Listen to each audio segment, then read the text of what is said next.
कल गोरखपुर में एक मेगा रोड शो बीजेपी ने किया है एनडीए गठबंधन में, जी जिसको सीएम साहब लीड कर रहे थे।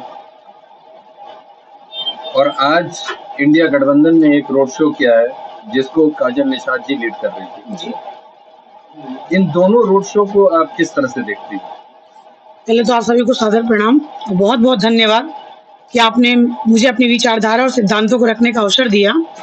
अब अंतर आप पूछना चाह रहे हैं कि भारतीय जनता पार्टी की जो रोड शो थी और आज इंडिया गठबंधन अर्थात सपा का जो रोड शो था, उसका अंतर क्या था और किस दृष्टिकोण से मैं देखती हूँ, तो ये तो खुद ब खुद आम जनता और आपने भी देखा होगा कि अंतर क्या था। कल जो भारतीय जनता पार्टी का रोड शो था वो करीब 5 घंटे का रोड शो था और उसमें मुझे जहाँ तक मैं एक एवरेज लगा पा रही हूँ 50,000 से ज्यादा ही लोग थे उस रोड शो में। और आज जो सपा का जो रोड शो हुआ है मुश्किल से 1 घंटे का था। तो सबसे पहले तो आप समय कैलकुलेशन कर लीजिए और जनसंख्या देखिए कि किसके साथ माननीय योगी जी के साथ कितनी संख्या करी थी और काजल निषाद जी के साथ कितनी संख्या करी थी। अगर समय की बात कर रहे हैं 5 घंटा वर्सेस 1 घंटा, तो कल आपके पास पूरा टाइम था, 24 घंटे का टाइम था। आज वो समय नहीं था, 5 बजे चुनाव प्रचार खत्म हो जाना है, तो उसी लिमिट के अंदर ही हमको करना था। इंडिया गठबंधन को रैली करनी थी, अपना रोड शो करना था, इस वजह से वो 1 घंटे का है। सवाल वो है कि जनाधार किसके पास है? देखिए, जनाधार तो भारतीय जनता पार्टी के पास है, क्योंकि कल उस रैली में मैं भी मौजूद थी। तो यहाँ भारतीय जनता पार्टी के लिए एक बात कही जाती है कि भारतीय जनता पार्टी धर्म की राजनीति करती है, लेकिन कल मुझे रैली में ऐसा महसूस नहीं हुआ। लगातार गाने बज रहे थे जो राम नहीं, आप सुन लीजिए, देखिए धर्म नहीं है। नहीं, मैं एक्सप्लेन कर रही हूँ, लेट मी फिनिश। नहीं, लेट मी फिनिश। ये राम इसलिए वो गाना बज रहा था क्योंकि राम मंदिर की स्थापना हुई है, अभी हाल फिलहाल लोगों की भावनाएं जुड़ी हैं, विचार जुड़े हुए हैं। लेकिन जब रैली टाउन हॉल से निकली और जब रेती पे पहुंची तो हमारे मुस्लिम भाई जो थे मंच पे थे और उन्होंने हमारा बहुत हार्दिक स्वागत किया। वहाँ मेरे भी जानने वाले बहुत लोग थे, मैं वहाँ जाती हूँ अक्सर बाजार में, तो कुछ लोग जानने वाले थे, हाथों हाथ उन्होंने लिया, फूल बरसाएं, तो वो स्वागत किए। तो उनकी विचारधारा भी थी कि वो हम लोगों के साथ हैं। आपकी बात से हम सहमत हैं। 2017 जी, एकाएक मुख्यमंत्री पद इनका नाम आता है और इनको मुख्यमंत्री बनाया जाता है। जिस दिन शपथ लिए हैं उस दिन का अगर फुटेज आप देखिए तो मंदिर के गेट पे चौधरी अमीरुद्दीन के साथ कम से कम 50 मुस्लिम लोग थे जो रसूलपुर और चकसा हुसैन के थे और आतिशबाजी हो रही थी और जश्न मनाया जा रहा है।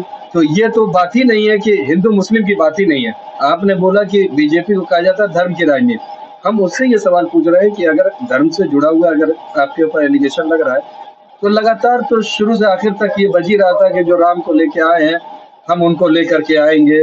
तो ये बताइए इसमें गलत क्या था? नहीं, इसमें गलत क्या था? जो राम को लाए, जो ये मंदिर का एक मुद्दा था, विवाद था, सपा के गवर्नमेंट में मुलायम सिंह ने जो गोली चलवाया था, गोली कांड हुआ था, सब सरकार आई बसपा की। मैं व्यक्तिगत रूप से किसी पे आक्षेप नहीं कर रही हूँ, आप समझने का प्रयास करिए। हर सरकार में न्यायालय था ना, बसपा की सरकार हो, सपा की सरकार हो, कांग्रेस की सरकार हो, किसी ने ये पहल नहीं की। ये जजमेंट तो न्यायालय की तरफ से आया था कि राम मंदिर बने, ये जजमेंट पर्टिकुलर नाम मोदी जी ने दिया था ना। हाँ, योगी जी और मोदी जी ने मंदिर बनवाने में सहयोग किया, ये फैसला उनका नहीं था। तो ये एक भावना जुड़ी हुई है कि भगवान की स्थापना हो गई तो भाई उनके माध्यम से हुई। अगर मेरा उद्धार आपके माध्यम से होता है, मेरे जीवन में कुछ विकास आपके माध्यम से होता है, तो मैं आपको गुरु मानूंगी। ये धर्म से बिल्कुल नहीं संबंधित है। तो आइए उसी जुडिशरी की बात कर लेते हैं। आप तो भाई उससे प्रोफेशन एडवोकेट है। जी जी बिल्कुल। 1949 की बात करते हैं जी।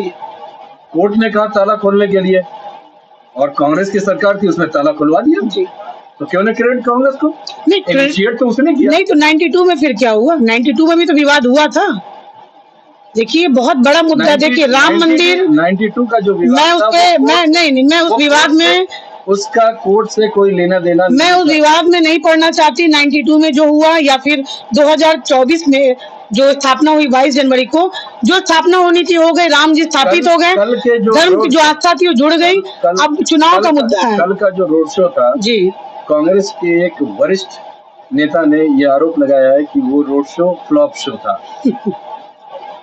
और इसी वजह से माननीय होम मिनिस्टर अमित शाह जी ने यहाँ का प्रोग्राम कैंसिल किया। अच्छा।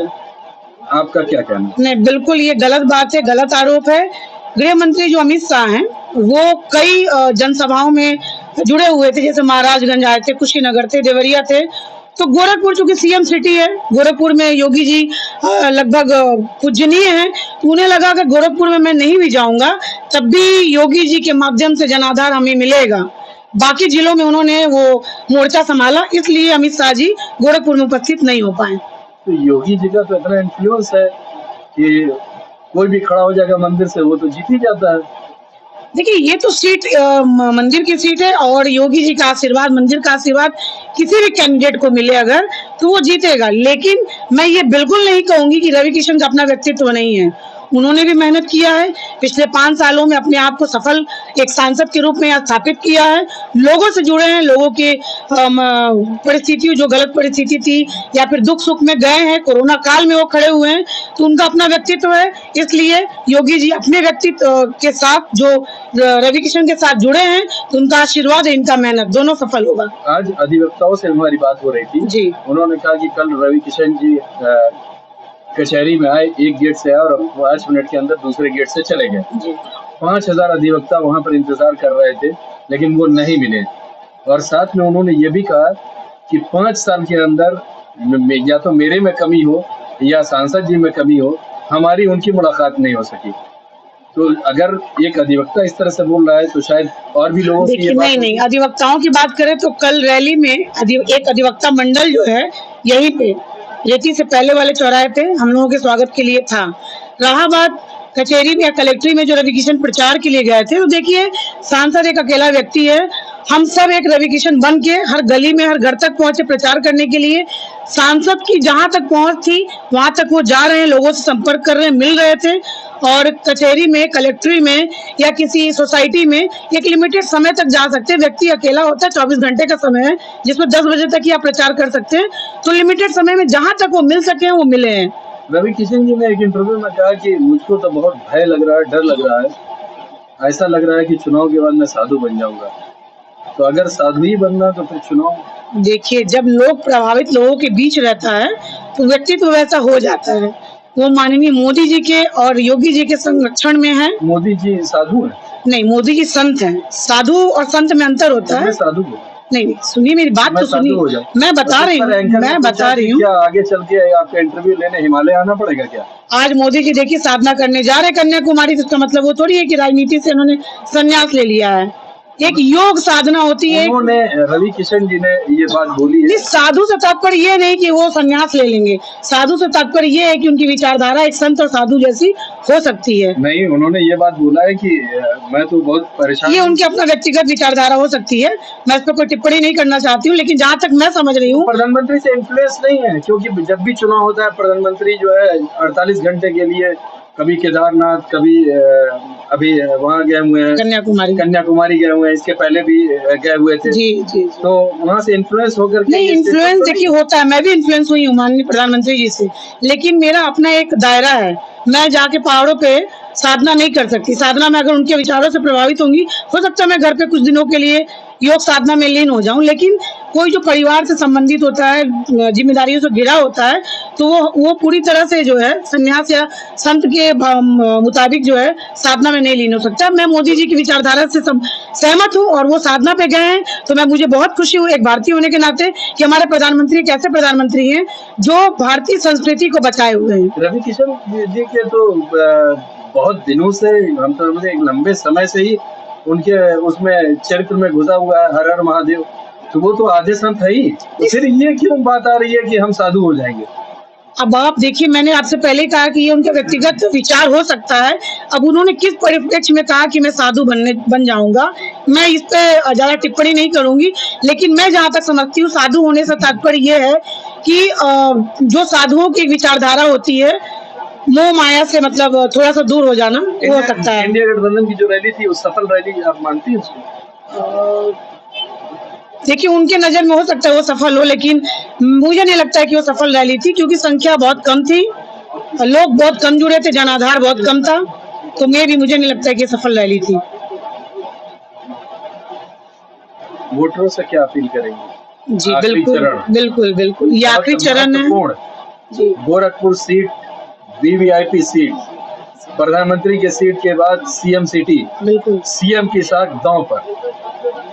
मैं बिल्कुल विनम्र होकर सभी ने निवेदन करूंगी, गोरखपुर वासियों से, मैं एडवोकेट पूजा गुप्ता आप सभी से निवेदन करती हूँ कि आप अपने मूल अधिकार का प्रयोग करें, मतदान अवश्य करें, पहले मतदान फिर जलपान। क्योंकि गर्मी ज्यादा है तो आप कोशिश करें, प्रयास करें, जितनी जल्दी हो सके सुबह निकलें और मतदान करें।